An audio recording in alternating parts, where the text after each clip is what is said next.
आज आपको गए हुए पूरा साल हो चुका है। ऐसा लगता है कल ही की बात लगती है। आपकी हंसी, आपकी मोहब्बत, आपकी तकलीफ, हर मंजर अब तक मेरी आंखों के सामने ताजा है। अल्लाह आपकी मग़फ़िरत फरमाए। आपकी बेटी ने अब तक हार नहीं मानी है। आपकी लड़ाई को अब तक अपनी लड़ाई समझकर खड़ी हुई हूं और वादा है आपसे, कभी हिम्मत नहीं हारूंगी।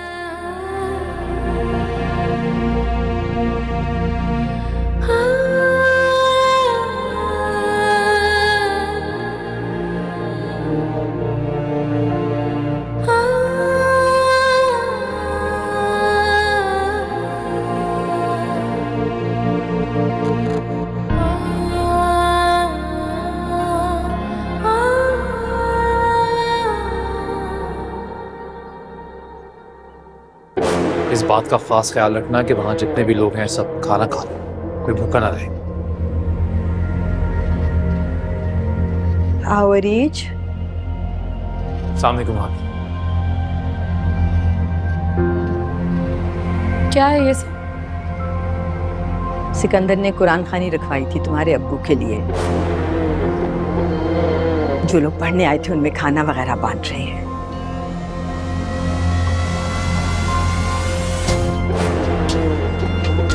ये दिन कभी नहीं भूलूंगा मैं।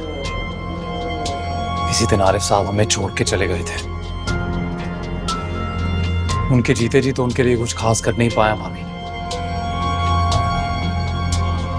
पर अब हर साल इस दिन में पूरी कोशिश करूंगा कि बस ऊपर वाला मेरी दुआएं कबूल फरमाए। आप सब लोग यहाँ मिलकर मेरी तकलीफ का मजाक उड़ा रहे हैं।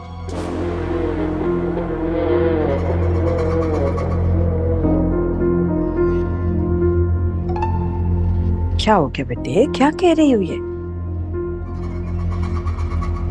हमें दरबदर कर दिया, मेरे बाप की जिंदगी बर्बाद कर दी।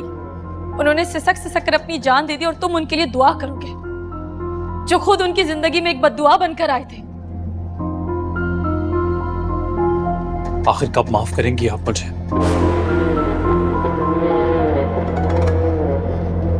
काश उसी दिन मैं मर गया होता, तो ये रोज रोज आपकी नफरत नहीं मारती मुझे। क्यों मर नहीं गया मैं उस दिन? सिकंदर बेटे, मैंने आपसे कहा था मुझे इस घर में मत लेकर आइए, क्योंकि यहां जिल्लत के सिवा और नफरत के सिवा और कुछ नहीं मिलेगा मुझे। अब देख लीजिए,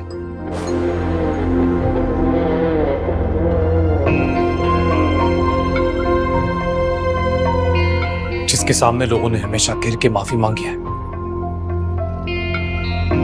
शायद आप यही चाहती हैं कि वो आपके सामने गिड़गिड़ाए, आपके कदमों में गिर के माफी मांगे।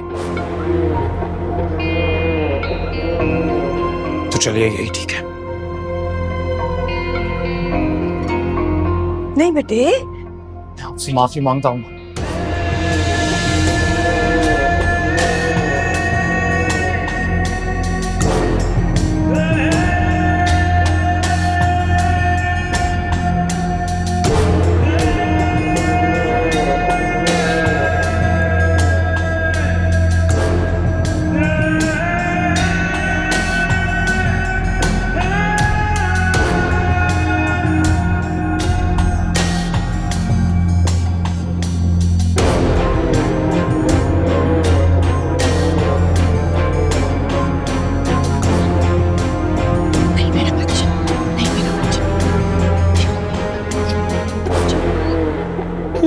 माफ करें।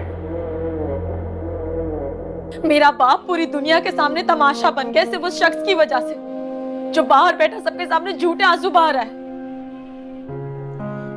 इसलिए लेकर आए थे मुझे अफानिया, इतनी तकलीफ देने के लिए, मेरे जज्बात का मजाक उड़ाने के लिए। सब बर्बाद हो गया तुम्हारे भाई की वजह से। मेरा घर, मेरा सुकून, मेरा खानदान, सब कुछ।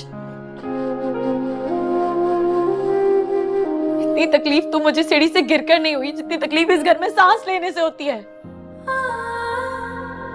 जब ये रिश्ता ही बाकी नहीं रहा तो फिर ये जिद कैसी? नहीं होता मुझसे और बर्दाश्त तूफान, खत्म हो जाऊंगी मैं, और मेरे साथ साथ वो भी जिसकी हिफाजत के लिए तुम मुझे यहाँ लेकर आए हो।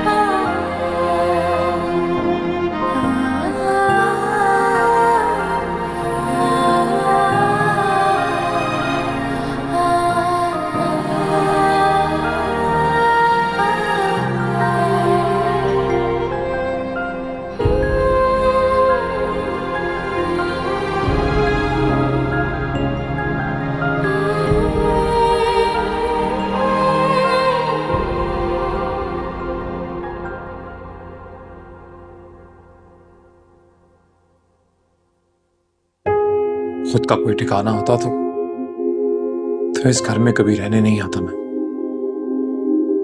उसकी बातों को दिल पे मत लो सिकंदर।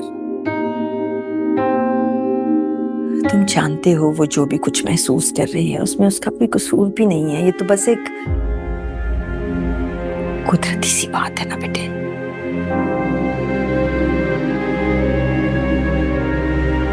और कुदरत भी कैसे कैसे खेल खेलती है।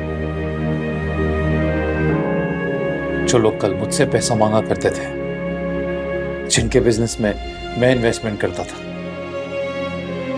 आज उन्हीं का कर्जदार हो गया मैं।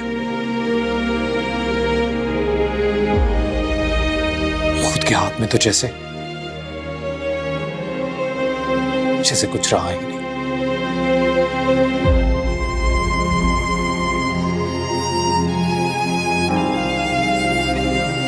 अच्छा, एक मिनट।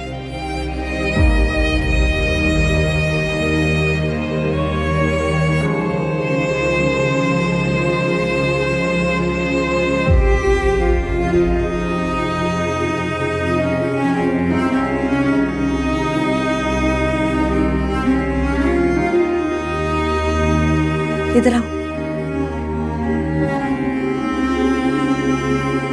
ये देखो जरा, ये देखो जरा।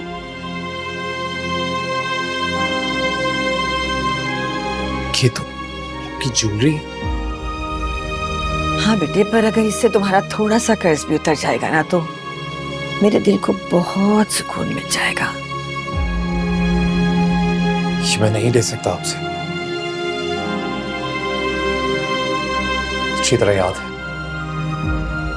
कितनी मोहब्बत है आपको अपनी ज्वेलरी से, और इतने सालों से सीने से लगा के रखा है आपने इसे। मैं कैसे? जो कुछ मेरा है वो सब तुम्हारा है।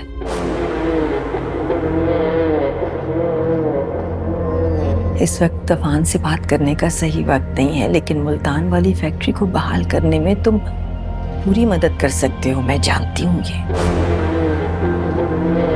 देखिए, मैं इन सब में नहीं पढ़ना चाहता, और ये ज्वेलरी भी मैं। अच्छा, चुप करके ये सब रख लो और किसी से कुछ कहने की जरूरत नहीं है। अरे बात कीजिए। ये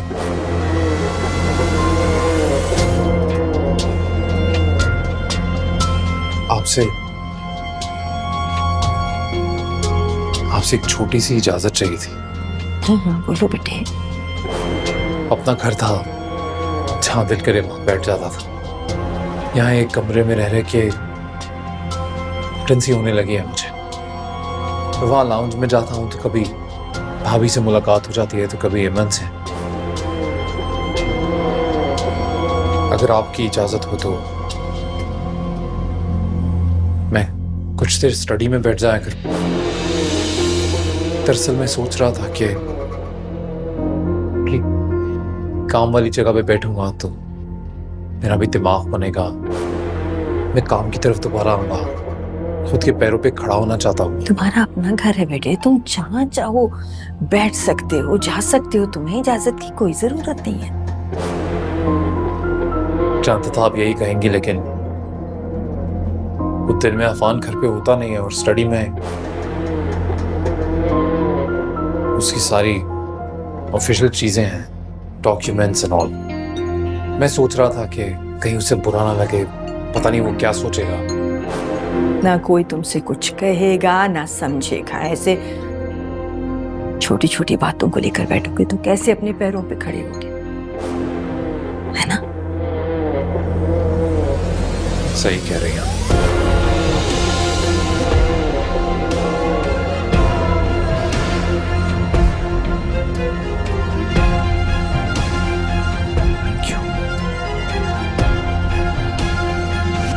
जीते रहो मेरे बच्चे, खुश रहो।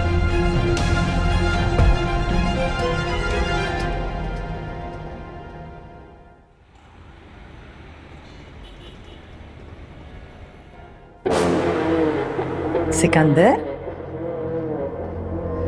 यहाँ क्यों खड़े हो बेटे अकेले? बस ऐसे ही, बस सोच रहा था। और एसी में नहीं चलाया हुआ, गर्मी में खड़े हुए? जी जरूरत ही नहीं लगी। अच्छा, एमन तुम्हारे लिए कॉफी बना रही है, साथ में कुछ खाने को चाहिए तो भेजूं? नहीं, थैंक यू। एसी चला देती हूँ।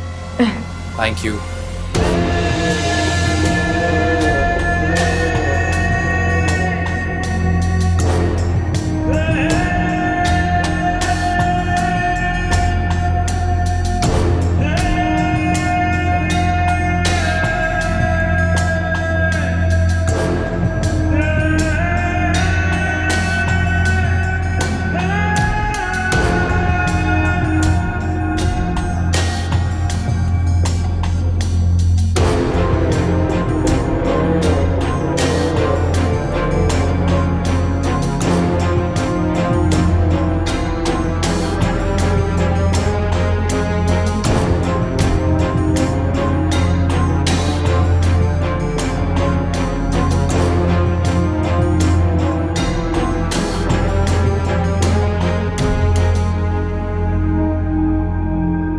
Thank you. दुनिया का हर रिश्ता अपनी जगह, मगर माँ की तो बात ही कुछ और होती है ना? उनकी आंखों में धूल झोंक रहे हो, थोड़ी सी शर्म तो आती होगी। जिस माँ को मेरी आंख का आंसू नहीं दिखा, उसके लिए जब ऐसा वास्ता ही नहीं तो शर्म कैसी? हेमन, ये स्टडी लॉक है, इसकी चाबियां कहाँ हैं? मुझे क्या पता, मैं कोई डिटेक्टिव थोड़ी हूँ जो हर चीज की खबर रखूं। एक तो तुम्हारे पास भी एक से बढ़ के एक उल्टा जवाब होता है। I want this door open, तो अगर पता नहीं है तो पता करो। मैंने तुम्हें कहा था ना, इस घर में तुम्हारे होने की वजह मिल जाएगी तुम्हें, विथ कंप्लीट परमिशन। लेकिन तुम हो कि तुम्हारे नखरे ही खत्म नहीं होते। हेमन, मैं पूरी जिंदगी इस घर में रहने वाला नहीं हूं, वैसे भी बोर हो गया हूं मैं। सो आई हैव टू गो, पर जब तक मेरा काम नहीं हो जाता मैं यहां से जा नहीं सकता। क्या यूं कहो कि जब तक मैं जीत नहीं जाता तब तक जा नहीं सकता।